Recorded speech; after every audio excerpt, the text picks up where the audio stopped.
ಅದಂದ್ರೆ ನೀನು ಹೇಳಿರುವಲ್ಲ ಅದಕ್ಕೆ ಇನ್ನೊಂದು ರೀತಿಯಲ್ಲಿ ಹೇಳಿ.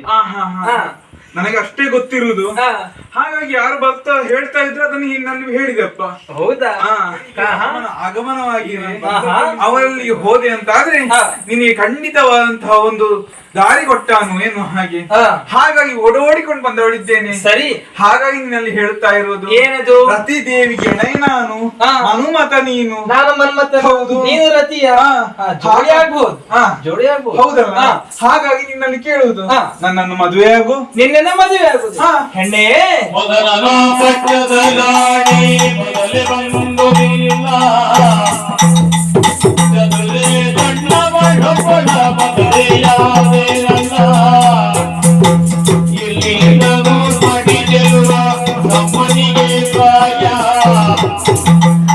ಕಮ್ಮನಿ ನೀ ಹೋಗಿದೋರು ನಿನ್ನಲೆ ಸಮುಪಾಯ.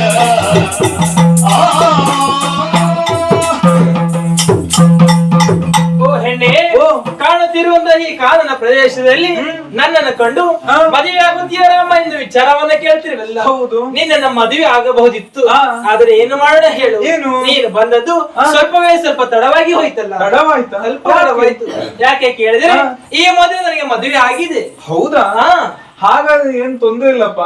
ನಿನ್ನ ಅಪ್ಪನ ಅಂತ ದಶರಥ 3 ಮದುವೆ ಆಗಿದ್ದಾನಂತೆ, ನನಗೊಂದು 6 ಆದ್ರೂ ಆಗ್ಲಿಕ್ಕಿಲ್ವಾ? ಓಹೋ, ಎಲ್ಲ ವಿಚಾರವನ್ನು ಕೇಳಲ್ಪಟ್ಟಿದೆ ಈಗ. ಹೌದೌದು, ಆಗ್ಲಿ ಅಂತೆ.